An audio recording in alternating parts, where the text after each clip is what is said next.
नारायण का स्तवन किया, चिंतन किया कि हे प्रभु, देव देव जगद व्यापिन जगदीश्वर जगन्मया सर्वेषामपि भावानां त्वामात्मा हेतुरीश्वरः। हे भगवान, आप समस्त प्राणियों की आत्मा हैं। भगवान नारायण ने कहा, मेरा स्तमन आपने किया। भोलेनाथ, क्या आज्ञा है मेरे लिए? शिव जी ने कहा, हे भगवान, आपने समुद्र मंथन के बाद अमृत के प्राकट होने पर आपने जो सुंदर रूप बनाया था, उस स्वरूप को देखने की मेरी बड़ी अभिलाषा हो रही है। भगवान ने कहा, कौतूहलाय दैत्यानां यो दिशो मया कृतः। मैंने तो असुरों को मोहित करने के लिए, जो हमसे द्वेष करते हैं, उन असुरों को सम्मोहित करने के लिए वह स्वरूप बनाया था। और वह रूप इसलिए बनाया था कि अमृत का कलश असुरों के हाथ में चला गया था और देवताओं का कार्य साधने के लिए मुझे वह रूप प्रकट करना पड़ा। वैसे आप कहते हैं तो आपको मैं उस रूप का दर्शन करा दूंगा, लेकिन वह रूप तो कामियों का है। शिव जी ने भगवान को प्रणाम किया। सुखदेव कहते हैं कि इति ब्रुवाणो भगवान तत्रैव अंतर्धीयतः। ऐसा कह के भगवान नारायण अंतर्ध्यान हो गए। और जो कैलाश पर्वत केवल पत्थरों, पहाड़ों और बर्फों से ढका हुआ है, ऐसे कैलाश पर्वत पे भगवत कृपा से ततो ददर्शोपवने वरस्त्रियं, सुंदर उपवन प्रकट हो गए। पुष्प और फल से पल्लवित पुष्पित वाटिकाएं उग गईं। सुंदर सुंदर पक्षियों के गुंजार होने लगे। अत्यंत रमणीय वाटिका का प्रादुर्भाव हो गया। और सुखदेव कहते हैं, हे परीक्षित, ऐसे रमणीय उपवन में एक सुंदर नारी प्रकट हो गई। आवर्तनोद्भर स्तनकं पितास्तनः प्राकृष्टहारोपभार पदे पदे। सुंदर स्त्री का प्राकट्य हो गया, जिसे आज तक त्रिलोक में किसी ने देखा न हो, और अनुपम, जिसकी कोई उपमा न दी जा सके, ऐसी नारी त्रिलोक सुंदरी प्रकट हुई। हाथ में उसने गेंद रखा था, उस गेंद को वह फेंक रही है और झुक के पकड़ रही है। सुखदेव कहते हैं, परीक्षित, जब वह सुंदर नारी गेंद को फेंकती थी और लपक के उसे पकड़ती थी, तो कहते हैं आवर्तनाभि, उनकी पतली कमर, और बार बार लपक के उठाने से ऐसा लगता वो कमर टूट जाएगी। ऐसी जिनकी कमर में करधनी हो, पैर की पांजनी छम छम की आवाज चलने से करती हो, जिनके गाल पराग कणों से सुसज्जित किए गए हों, और उन गालों पे कान में पहना हुआ कुंडल जब हिलता है तो उन्हें और ही दमका देता है। काली काली लटें और अनेक प्रकार के मणियों से सजी हुई मालाएं, कमर में करधनी और सुंदर झीने वस्त्र को धारण करने वाली सुंदरी है। स्थलत दुकोलम कवरी चविच्युताम, और उस गेंद को फेंकती कंदुक क्रीड़ा कर रही हैं। और कभी कभी कहते हैं कि सुंदरी के वस्त्र जब सरक जाते हैं तो बाएं हाथ से अपने वस्त्रों को संभालती है, दाहिने हाथ से गेंद को फेंकती है। यह क्रीड़ा शिव जी को मोहित कर लेती है।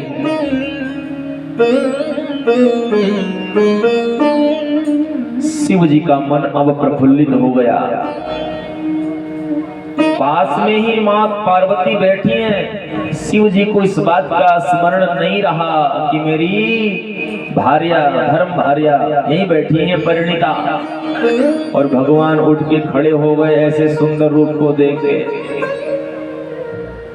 गेंद को फेंकती, गेंद जब दूर चली जाती तो वह सुंदरी दौड़ने लगती, और दौड़ते दौड़ते गेंद को पकड़ती। कह रहे हैं कि जब वह भगवान का नारी रूप जब दौड़ रहा है तो पवन भी उनके इस स्वरूप से मोहित है, और वह भी चाहता है कि मैं इस पावन स्वरूप का स्पर्श कर लूं। पवन भी जोर से चलने लगा, वायु के वेग तेज हो गए, उनके वस्त्र उड़ रहे हैं, और जैसे अंतिम बार जोर से गेंद फेंका वो गेंद किसी झुरमुट में जाके छुप गई, और वह सुंदरी झुरमुट में गेंद को लेने के लिए जोर से दौड़ पड़ी।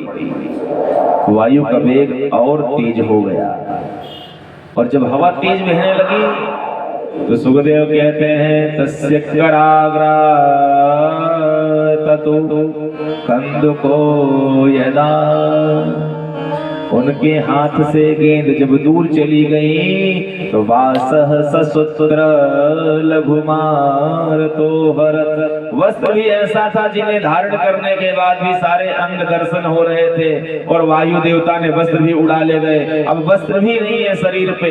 ऐसे लावण्य रूप को देख के शिव जी खड़े होकर दौड़ पड़ते हैं, और दौड़ के जैसे उन्हें पकड़ना चाहा वो अपनी चंचल चितवन से शिव जी को अपने नेत्र के कटाक्ष से मानो घायल कर देती हो, और शिव जी बार बार प्रयत्न करते हुए पकड़ ही लिए। जैसे वो सुंदरी को शिव जी ने पकड़ा कि सशंख चक्रम सकिरीट कुंडलो सपीत वस्त्रम सरसीरुहेक्षणम सहार वक्षस्थल कौस्तुभम प्रियो नमामि विष्णु शिरसा चतुर्भुजम। भगवान का चतुर्भुज रूप प्रकट हो गया। शिव जी ने उस सुंदरी को पकड़ा और पा गए अपने आराध्य प्रभु को अपने अंक में, बड़े प्रसन्न हुए। शिव जी को कोई लज्जा नहीं आई, वो तो और भी प्रसन्न हो गए कि मैंने अपने परम आराध्य को ही पा लिया, क्या धन्य है भगवान। और फिर अपने समाधि में भगवान शिव लग जाते हैं। तो भगवान अपने भक्तों की सारी मनोरथ को पूर्ण कर देने वाले हैं। जब सच्चे हृदय से भगवत भक्ति हो जाए तो अब देवासुर संग्राम हो चुका है। देवताओं को अमृत मिला, असुरों को नहीं मिला। कश्यप की पत्नी जिनका नाम है अदिति, उन्होंने कहा बार बार हमारे पुत्रों पर संकट आया करता है। नारी ऐसा कौन सा व्रत करे, कौन सा उपवास करे जिससे उसे ऐसे पुत्र की प्राप्ति हो जो जीवन के समस्त संकटों का निर्मूल कर दे। तो कश्यप ऋषि बताते हैं कि दिव्य पुत्र प्राप्ति करने की एक और विधि बताता हूं। फाल्गुन मास के कृष्ण पक्ष अमावस्या से स्नान आदि करके, आहार का परित्याग करके, और फाल्गुन की शुक्ल पक्ष प्रतिपदा जब आए तो उस दिन संकल्पबद्ध होके 12 दिनों तक फाल्गुन महीने के शुक्ल पक्ष प्रतिपदा से और द्वादशी तक का यह व्रत होता है जिसे कहते हैं पयोव्रत। जब कोई नारी 12 दिन तक केवल गाय के दूध का पान करे और भगवान के मंत्र का जप करे, भगवान की पूजा अर्चना करे, इस पयोव्रत का आचरण करने वाली जो नारी हो उसे दिव्य पुत्र की प्राप्ति होती है।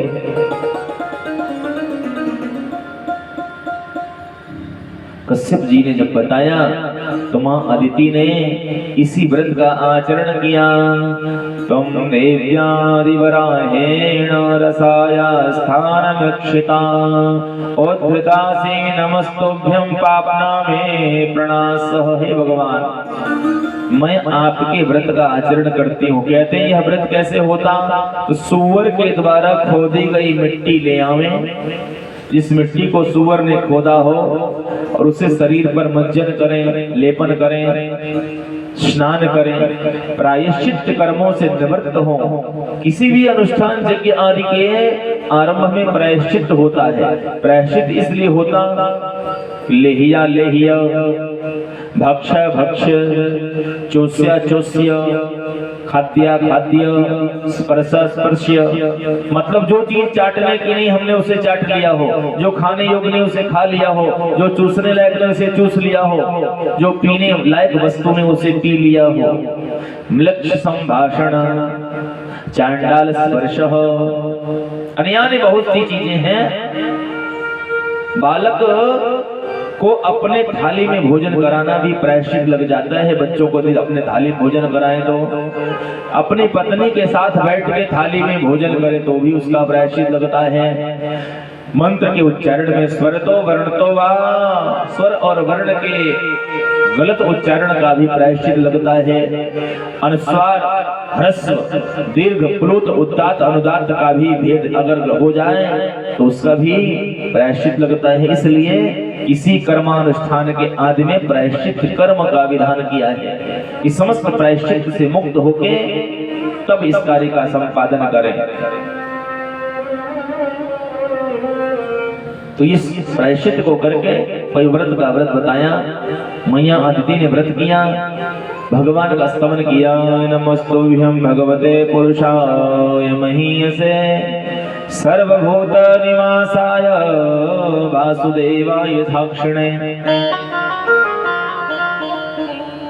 तप के बाद स्वयं भगवान का प्राकट्य हो गया और भगवान प्रकट हुए।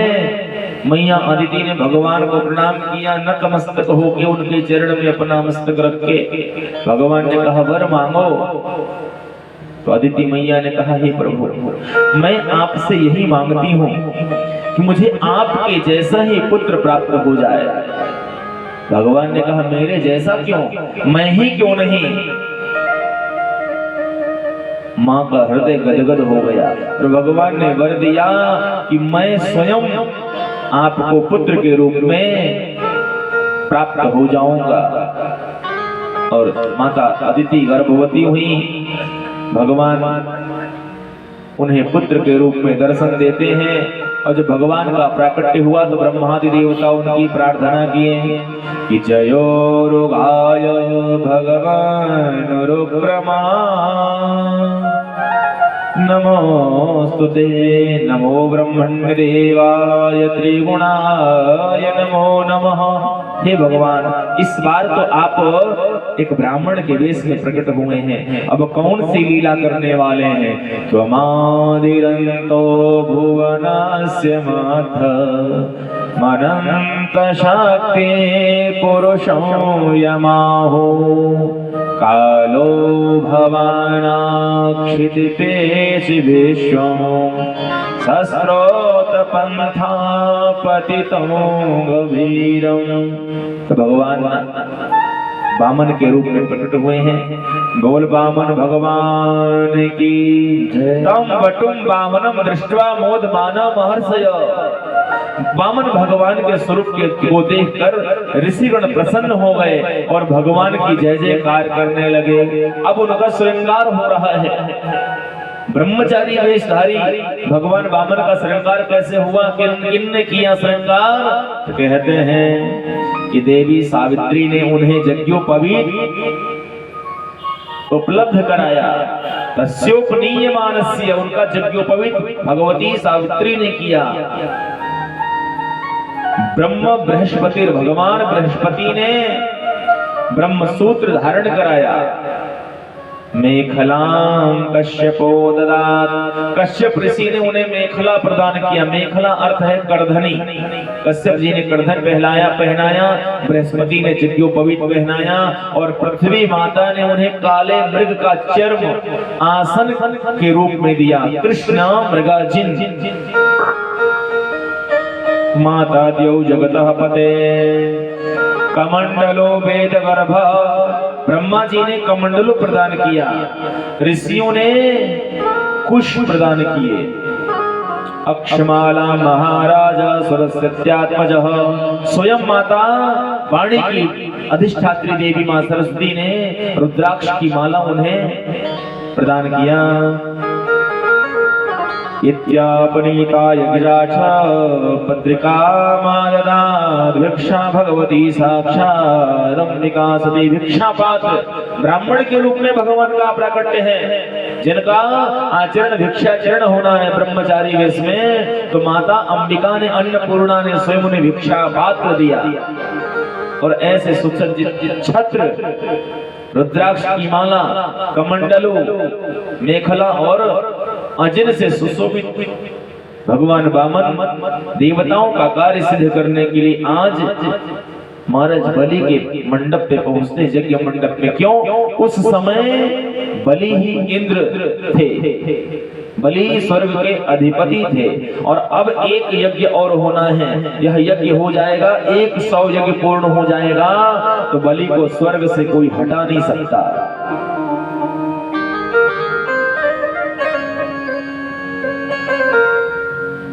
बलि के यज्ञशाला पे भगवान वामन का गमन हुआ। वहां द्वारपालों ने देखा दिव्य मूर्ति को। उन्होंने पूछा, ये ब्राह्मण देवता, आपकी क्या अभिलाषा है?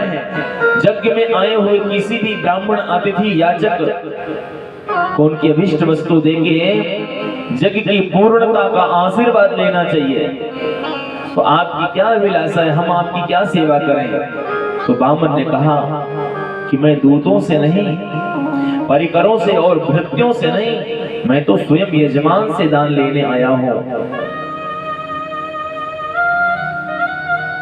यह सूचना महाराज बलि के पास दूतों ने पहुंचाया। राजन, हे महाराज, आपके यज्ञ मंडप के द्वार पे एक ब्राह्मण आया हुआ है, बटुक ब्रह्मचारी। वह आपसे कुछ मांगना चाहता है। बलि ने आदेश दिया कि जो कुछ मांगे वो आप उन्हें दे दीजिए। तो दूतों ने कहा कि वो किसी और से नहीं लेना चाहता, वो कहता है कि मैं यजमान से ही दक्षिणा और भिक्षा लूंगा। उनके गुरुदेव वहीं बैठे हुए थे। गुरुदेव ने कहा, बलि, यदि ये यज्ञ छोड़ के चले जाओगे तो तुम्हारा यज्ञ नष्ट हो जाएगा, यज्ञ अपूर्ण रह जाएगा। बलि ने कहा कि यदि मैं ब्राह्मण को खाली लौटा देता हूं तो मेरा सुकृत नष्ट हो जाएगा। आज तक किया गया जो पुण्य है वो सब खत्म हो जाएगा। वो खाली हाथ यदि ब्राह्मण चला गया तो जाना तो दोनों तरफ से है, तो यज्ञ भले समाप्त हो जाए, नष्ट हो जाए, लेकिन मेरा यश, मेरा पुण्य बचा रहे, तो मैं अनेकों यज्ञ करने में समर्थ हो जाऊंगा। आसन का परित्याग कर दिया। महाराज बलि अपने यज्ञ मंडप के द्वार पे आते हैं और ब्राह्मण को प्रणाम किया। नमोस्तु ब्रह्मण्य देवाय गो ब्राह्मण हिताय च। हे भगवान, आप साक्षात नारायण के रूप हो, ब्राह्मण हरि का रूप है, तो आप साक्षात भगवान के रूप हो। मैं आपको प्रणाम करता हूँ। और अपनी पत्नी विंध्यावली को भी साथ लेके आए हैं। सपत्नीक यजमान आए और विंध्यावली कलश का जल लेके आई हैं। वामन भगवान के चरण का प्रक्षालन कर रही हैं। विंध्यावली जल गिरा रही, महाराज बलि चरण को धो रहे हैं। पास में उनकी कन्या, उनकी बेटी है जिसका नाम था रत्नमाला। उसकी दृष्टि जब पड़ी वामन भगवान पे तो उसने मन में सोचा कि यदि ये मेरा पुत्र होता तुम इसे अपना स्तनपान कराती और मातृत्व का सुख प्राप्त करती। भगवान अंतर्यामी है। भगवान ने कहा, देवी तुम्हारी यह इच्छा पूर्ण हो, तथास्तु, मैं तुम्हारा दुग्ध पान करूंगा।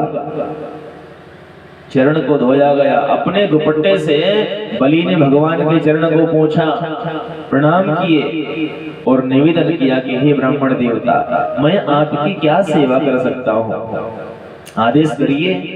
तो वामन ने कहा कि हे राजन, मुझे मात्र 3 पग भूमि की आवश्यकता है,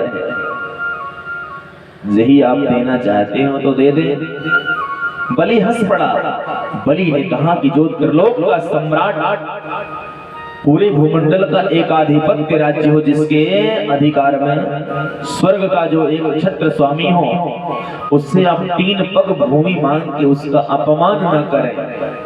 आप कुछ और मांग लें, मेरे सामर्थ्य के अनुसार मांगिए। उन्होंने कहा ब्राह्मण हूं और ब्राह्मण को यज्ञ की आवश्यकता है, और यज्ञ के लिए मात्र 3 पग भूमि से अधिक मुझे कुछ नहीं चाहिए, मैं संग्रही नहीं हूं। और ब्राह्मण अग्निहोत्र करने वाला होना चाहिए, सो मुझे अग्निहोत्र करना है। बहुत कहने में भगवान ब्राह्मण ने उनसे कुछ नहीं मांगा, 3 पग भूमि की बात आई। उन्होंने कहा ठीक है, मैं आपको देता हूं। बामन ने कहा कि नहीं, ऐसे नहीं, ऐसे हाथ में पकड़ा देने से दान नहीं होता है, उसका पुण्य नहीं मिलता है। दान भी किया जाए, कोई भी कार्य बिना संकल्प के सिद्ध नहीं होता। जब एकादशी का व्रत ही करना हो तो प्रातः काल स्नान करके चंदन बंदन से सुसज्जित होके देवताओं की भांति सज के, देवो भूत्वा देवम यजेत, देवता बन के, और तब देवता के सम्मुख बैठ के संकल्प करें, हे भगवान आज मेरा एकादशी का व्रत है, मैं आपकी कृपा से इस व्रत को पूर्ण कर सकूं, यह आशीर्वाद दें, मैं अमुक गोत्र वाला एकादशी व्रत करने का संकल्प लेता हूं। तो बिना संकल्प के की गई पूजा का कोई फल नहीं है।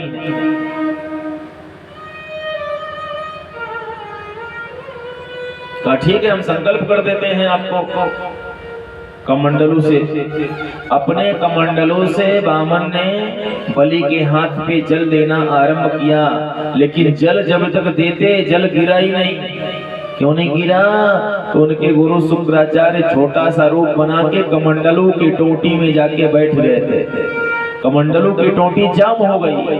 अब जब टोटी जाम हो जाए तो जल कहां से गिरे महाराज?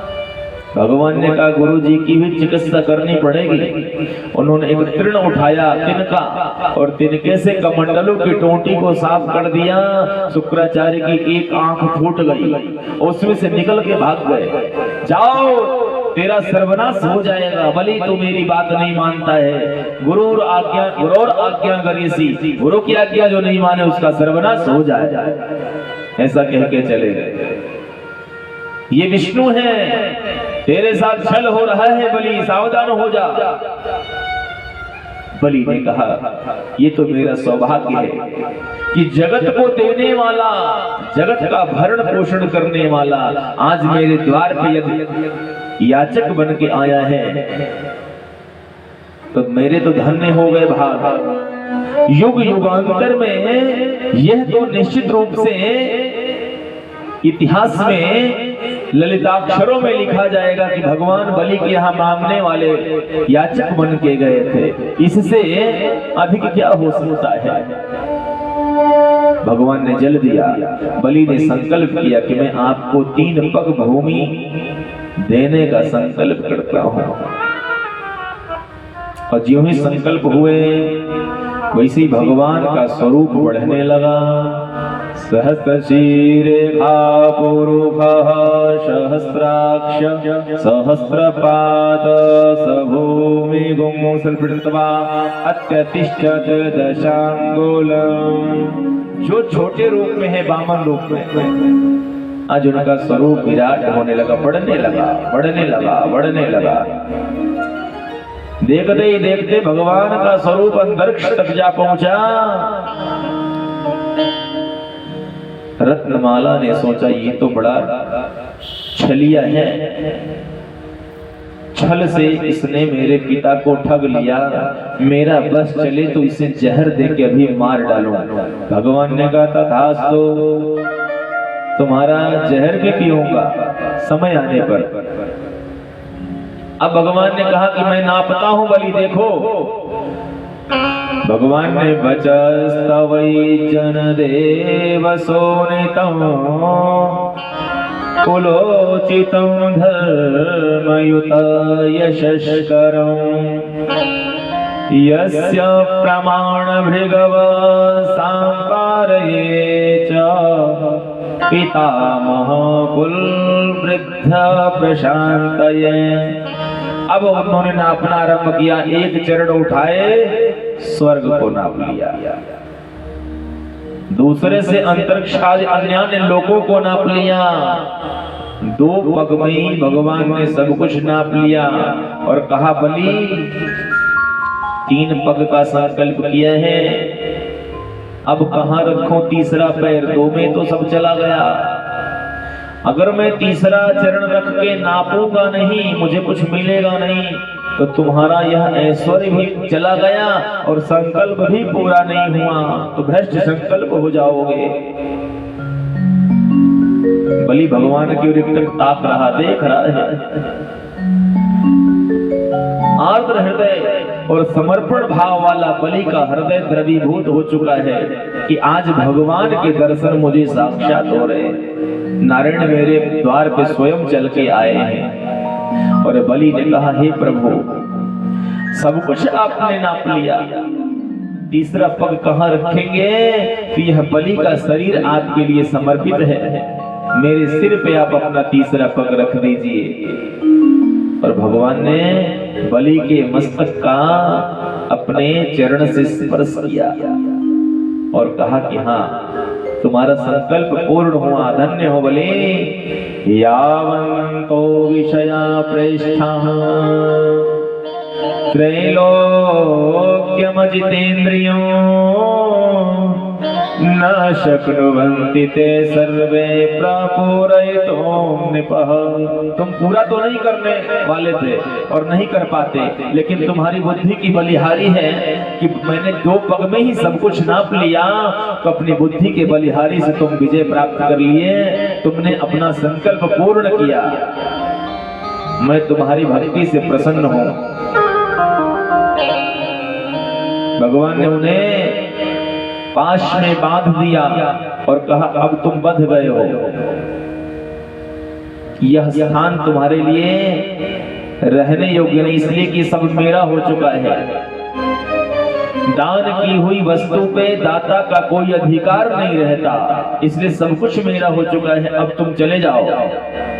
कहां जाओ प्रभु? तो तुम सुतल लोग चले जाओ सकुटुंब। बलि ने कहा जैसी आपकी आज्ञा। बलि ने एक बात पूछा भगवान से, हे नारायण यहां तो मैं यज्ञ करता था, यज्ञ का पुण्य मिलता था, पूजा अर्चना दान पुण्य, सुतल लोक में मैं क्या करूंगा, मुझे कैसे पुण्य की प्राप्ति होगी? तो भगवान ने बतलाया कि जो भी व्यक्ति, जो मानव पूजा अर्चना करेगा, यदि वो अपने पैर में महावर नहीं लगाता है और पूजा करता है, मांगलिक कार्य करता है, उसका सारा पुण्य तुम्हें मिल जाएगा। जो व्यक्ति बिना संकल्प किए कोई कार्य करता है, उस पूजा का पूरा फल तुम्हें मिल जाएगा। बिना आसन बिछाए, बिना पवित्र धारण किए, बिना चंदन लगाए, बिना ब्राह्मण को नियुक्त किए किया गया कार्य जो होगा, उसका सारा फल तुम्हें प्राप्त हो जाएगा बिना कुछ किए। इसलिए कहते हैं कि जिस आसन पे हम पूजा करते हैं, जप तप करते हैं, उस आसन के नीचे 1 चम्मच जल गिरा के और उसे माथे लगाएं। यस्मिन् स्थाने जपम कुर्वीत शक्रो हरेण तज्जपम तन्मृदा लक्ष्म कुर्यात ललाटे तिलकाकृति। उस भूमि के धूलि को, मिट्टी को, वहां की कण को अपने माथे लगा के और कहना चाहिए ओम इंद्राय नमः अथवा ओम शक्राय नमः। तो इंद्र उसके पुण्य को चुरा नहीं सकता। तो ठीक है, अब सुतल लोग जाने की आज्ञा भगवान ने दे दिया और कहा कि मैं तुम्हारे दान भक्ति पे प्रसन्न हूं, मुझसे कुछ वरदान मांग लो। तो बलि ने कहा अब मैं दाता हूं, देने वाला हूं, अब मांगना क्या? आपके दर्शन हो गए, सब कुछ मिल गया, फिर भी मांग लो बेटा, कुछ तो मांग लो। तो बलि ने उनसे कहा कि हे प्रभु अगर आप देना चाहते हैं तो मैं सुतल लोक जा रहा हूं, सुतल लोक के महल से जिस द्वार से मैं निकलूं वहां आपके दर्शन मुझे हो जाए, यही मैं आपसे मांगता हूं। भक्त ने भगवान का वैकुंठ छोड़ा दिया, कहा कि हम जाएंगे सुतल लोक तो आप भी जाएंगे, चलिए। भगवान को वैकुंठ छोड़ के सुतल लोक जाना पड़ा। अब चले गए, जिस द्वार से बलि निकलते उसी द्वार पर भगवान खड़े मिलते, प्रणाम करता और फिर जाता, और जब आता तो भी प्रणाम करता। भगवान वही खड़े खड़े पहरेदारी कर रहे हैं। नारद जी का आगमन हो गया वैकुंठ लोक में, तो नारद जी ने पूछा, मां प्रभु कहाँ है? लक्ष्मी जी ने कहा, हमें भी कुछ पता नहीं है, बहुत दिन हो गए, पता नहीं किस भक्त की इच्छा मनोरथ को पूर्ण करने के लिए भगवान चले गए हैं। तो नारद जी ने उनसे यह रहस्य धीरे से बता दिया कि मैया, उन्हें तो बलि ने अपना द्वारपाल बना रखा है। और माता लक्ष्मी आती हैं, श्रावण महीने की शुक्ल पक्ष की पूर्णिमा तिथि है, और माँ लक्ष्मी अपना रूप बदल के आई और देखा कि प्रभु ये क्या? पूछा, ये कौन सी ड्यूटी हो रही है? क्या आपने वैकुंठ का त्याग कर दिया? भगवान ने कहा, देवी अहम भक्त पराधीनो, मैं अपने भक्तों के अधीन रहता हूँ, क्या करूं? इस भक्त ने यहाँ अपने प्रेम पास में मुझे बांध लिया है। ग्वालिने, जब मैं कृष्णावतार ग्रहण किया था तो ग्वालिनों ने मुझे थोड़े से दही और माखन के लिए नचाया करती थी, मैं नाचता था। तो भक्त मुझे नचाते हैं, जहां कहे वहां बैठूंगा, जहां कहे वहां नाचूंगा, सब कुछ करना पड़ता है भक्तों के लिए। तो माँ लक्ष्मी ने सोचा अब कुछ हमें ही करना पड़ेगा, क्योंकि माताएं बड़ी बुद्धिजीवी होती हैं, उनकी बुद्धि दूरगामी होती है। वो पहले से थोड़ा थोड़ा पैसा बचा के रखती जाएंगी, और एक दिन ऐसा भांडा फूटेगा कि पूरा माल निकलेगा। लक्ष्मी जी ने सोचा अब हमें कुछ करना होगा, आप तो बंध गए। तो उन्होंने एक रक्षा सूत्र लिया और बलि महाराज के हाथों में बांध दिया। और जब बांधा तो बलि ने कहा, देवी आज तो श्रावणी का पर्व है, आज के दिन हाथ पे जो रक्षा का सूत्र है ये बहनें बांधती हैं, आप मेरी बहन हुई, और बहन की रक्षा का भार भाई को जाता है, तो बताओ मुझसे आपको क्या चाहिए? देवी ने कहा, क्या मांगो? कुछ मांगना नहीं है। खाने में कुछ मांग लो, आज उपहार देना चाहता हूँ, और मैं तुम्हें वचन देता हूँ कि जीवन भर में तुम्हारी रक्षा का भार रखूंगा। देवी ने कहा कि एक छोटा सा चीज मांगना चाहती हूँ। कहा क्या? कहा यही अपना द्वारपाल यदि आप मुझे दे देते। और जैसे ही माँ लक्ष्मी ने कहा कि द्वारपाल दे दीजिए, तो बलि उनके चरण में गिर गया। कहा कि मैं समझ गया माता, आप साक्षात लक्ष्मी हो, रमा श्री साक्षात स्वयं। और चरण में गिर के भगवान लक्ष्मी नारायण की वंदना किया। भगवान ने पुनः उन्हें वचन दिया कि हे बलि, मैं तुम्हारे कुल की रक्षा करूंगा, तुम्हारे कुल का कभी अहित नहीं होगा, ये प्रहलाद का ही वंश है। इस प्रकार भगवान वहां से वैकुंठ लोक चले आए, बलि को अनन्य भक्ति का वरदान दिया। कहते हैं कि तब से बलि भगवान का भजन करने लगा, आसुरी प्रवृत्ति का त्याग करके भगवत भजन में ही संलग्न हो गया, और बलि को दान वीरों में दान शिरोमणि का पद प्राप्त हुआ। बोल श्री वृंदावन बिहारी लाल की। श्रीमन नारायण नारायण नारायण, श्रीमन नारायण